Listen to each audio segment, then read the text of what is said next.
Beneath the warm, sun-drenched surface of our oceans lies a world we were never meant to see.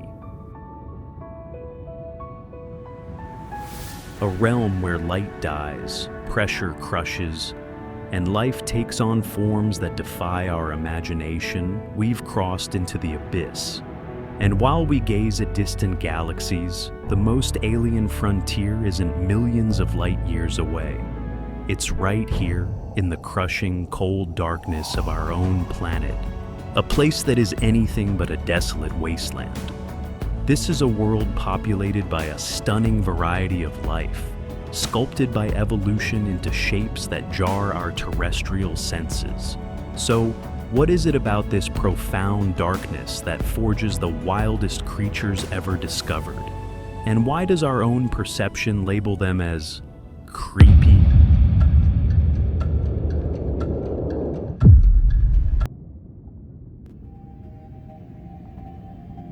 Our journey begins where the light fails.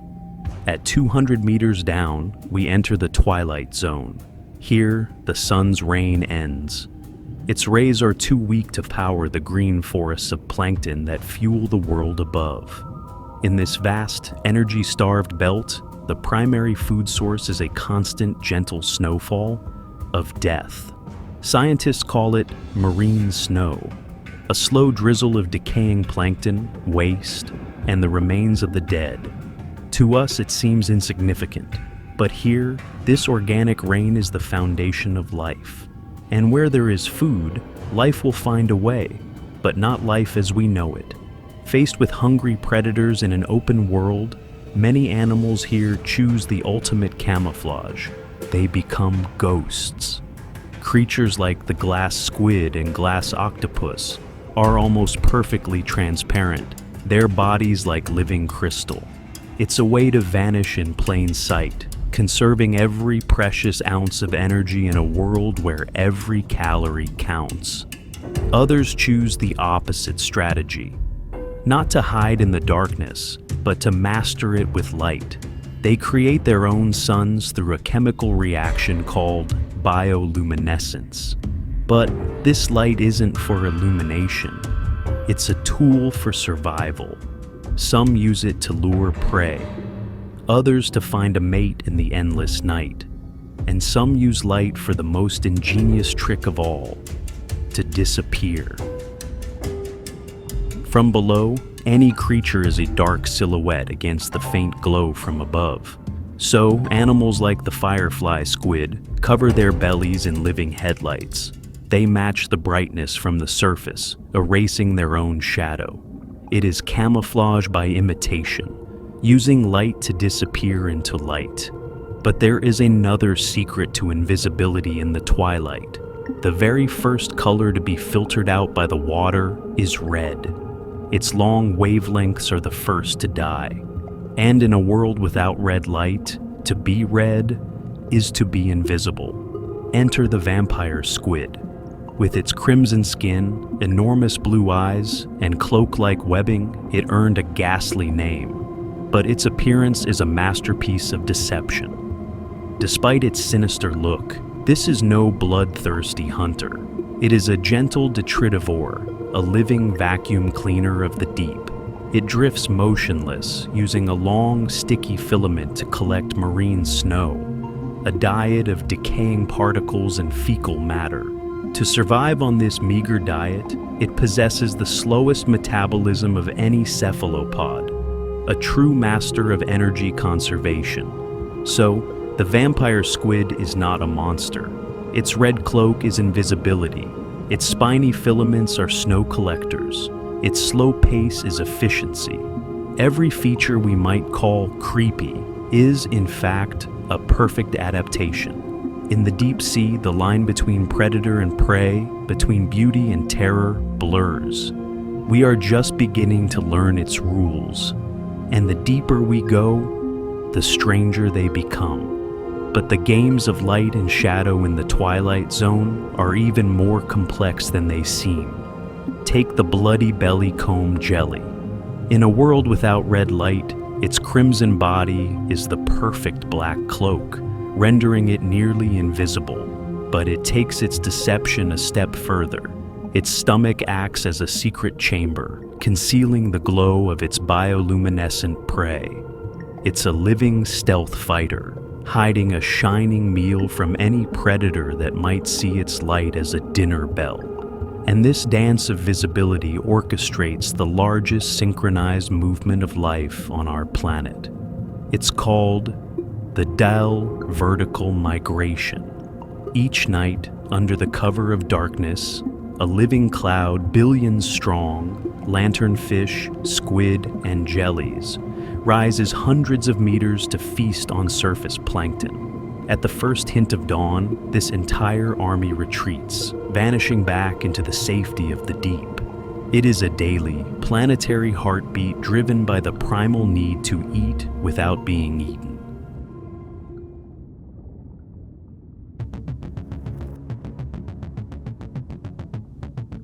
But if the Twilight Zone is a realm of delicate tricks and grand ballets, the world below is one of stark, alien permanence.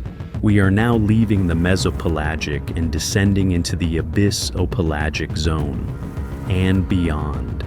Here, in the crushing silence and perpetual freeze, the rules tighten even further. There is no daily migration, no retreat. This is life at the absolute limit, and here we find the stuff of true legends.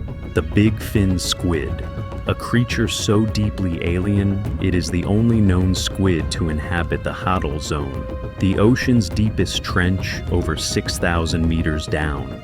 Its arms and tentacles can stretch 8 meters long, often held at disconcerting right angles, as if it has elbows. Its translucent body shimmers in our lights, a phantom that seems less an animal and more a spectral marionette. We know almost nothing about how it lives. Does it drag its ghostly arms along the seafloor, feeling for prey? Or does it simply drift, passively catching zooplankton or marine snow on its sticky filaments? In this food-starved world, the line between active hunter and patient scavenger blurs into irrelevance. And in an environment with no plant life to form the base of the food chain, every survival strategy is rewritten. Organisms must adapt or perish. Take the tunicates. In the sunlit world, they are often colorful, stationary filter feeders. But here, in the deep, one of their own has evolved a terrifying new identity, the predatory tunicate. It has abandoned the passive life of filtering water. Now, it sits anchored to the seafloor, its gaping mouth waiting to snap shut on any small animal unlucky enough to drift by. In the shallow waters, it was a gentle sieve. In the deep, it has become a carnivorous trap. This is the ultimate lesson of the deep.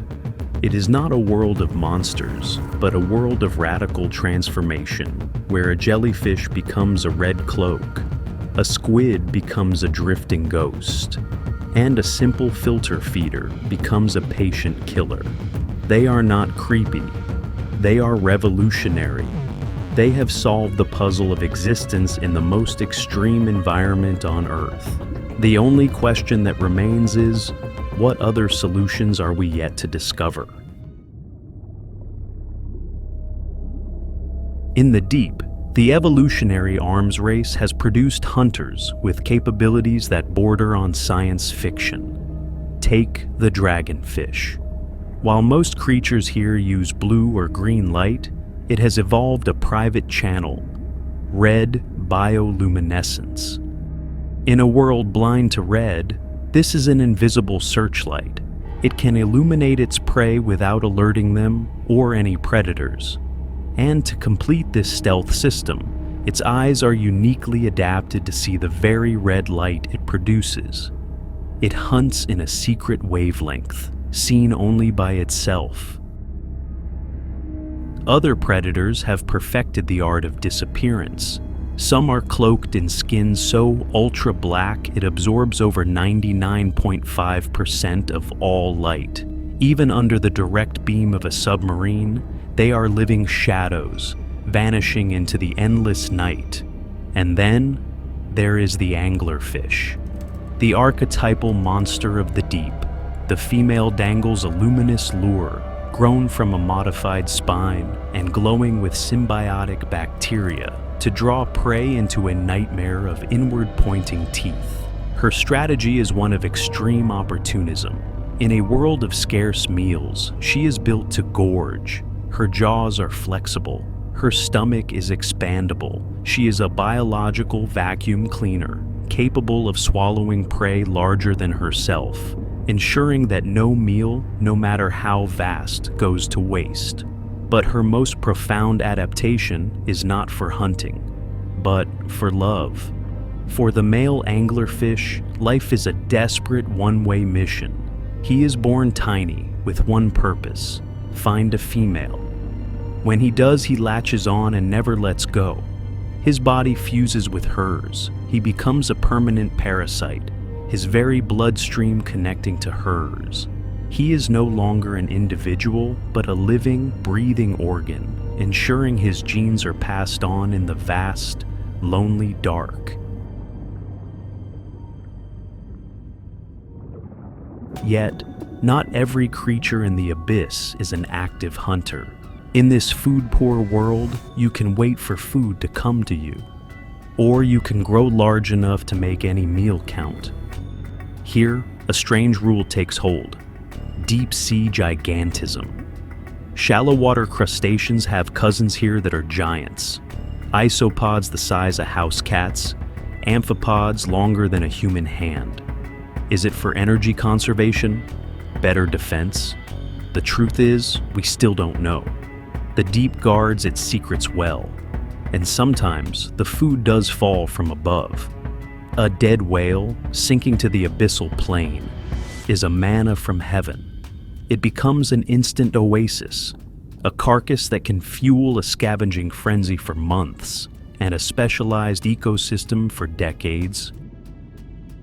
Soon, the bone-eating worms, Osedax, arrive. They colonize the skeleton, dissolve in the bones to consume the lipids within. A single whale fall can sustain life for over 50 years. For predators who patrol the open water, the strategy is simple: be ready for anything. The gulper eel is all mouth and almost no body. Its loosely hinged jaw can unhinge to swallow creatures much larger than itself. It can even balloon its mouth to appear more intimidating, a living, swimming threat in the darkness. But to catch prey, you must first see it. And in the twilight zone, the bare-alive fish has perhaps the most incredible vision system on Earth. Its tubular eyes are encased in a transparent, fluid-filled dome, like the cockpit of a fighter jet. Initially, it can look directly upward to spot the silhouettes of prey against the faint surface light. But then, in a move that defies belief, it can rotate its eyes forward to look through its own forehead and see what it is about to eat. From invisible red headlamps to rotating eyes in a transparent head. From males that become permanent parasites to worms that feast on the bones of giants. The deep sea doesn't create monsters. It forges ultimate survivalists. Every bizarre form, every seemingly cruel adaptation, is a perfect solution to the simple, brutal question of how to live in the most extreme environment on Earth. They are not the stuff of our nightmares. They are the proof of life's relentless, astonishing creativity. As we plunge into the deepest trenches beyond the reach of any light, vision itself becomes obsolete. Here, life finds other ways to navigate the eternal night. The tripod fish forgoes sight altogether. It becomes a living statue, balancing on stilt-like fins, waiting. Its fins are tipped with enlarged nerves, feeling the minute currents disturbed by passing prey. It is a patient hunter in a world where patience is the ultimate currency. And in the deepest trenches, in the realm named for the underworld itself, we find the ultimate survivors. At over 8,000 meters, the hadal snailfish thrives. It appears ghostly, ethereal, a fragile-looking creature built to withstand pressures that would crush a submarine. Its body lacks rigid bones. Its very cellular structure is reinforced by unique molecules, a masterpiece of biochemical engineering. But this deepest of fish is not winning any beauty contests by our standards. And that is the final, profound lesson of the abyss. From the twilight zone to the trench floor, every creepy adaptation is a testament to life's ingenuity. They are not monsters from our imagination, but solutions crafted by millions of years of evolution. Their forms are dictated by the brutal physics of their world. No light, crushing pressure, and scarce food. Here, life moves at a different pace. The Greenland shark, a denizen of the deep, may live for over 400 years, the longest vertebrate lifespan on Earth. Time itself seems to stretch and slow, and even in the most extreme places, life not only survives, it thrives.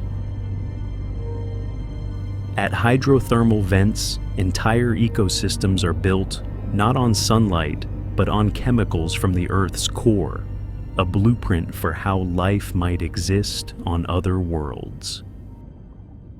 Yet, this hidden world is not beyond our reach. We have found our plastic waste in the stomachs of the deepest crustaceans. The greatest pressure they face may no longer be from the water above, but from us. We began this journey asking why deep-sea creatures seem so creepy, but we end it with a realization. They are not the ones who are strange, we are. We are the aliens here, visitors from a sun-drenched world, peeking into a realm where the rules are different. They have solved the mysteries of the deep, the glowing lures, the invisible red light, the rotating eyes, the fused mates, the gelatinous bodies that defy crushing pressure. These are not freakish anomalies. They are revelations. They show us the incredible resilience of life. They remind us that our planet still holds vast, unexplored frontiers, filled with secrets and wonders we are only beginning to comprehend. It is a world worth understanding, a world worth protecting, a world that, in its deepest, darkest corners, holds some of the most brilliant masterpieces of life on Earth.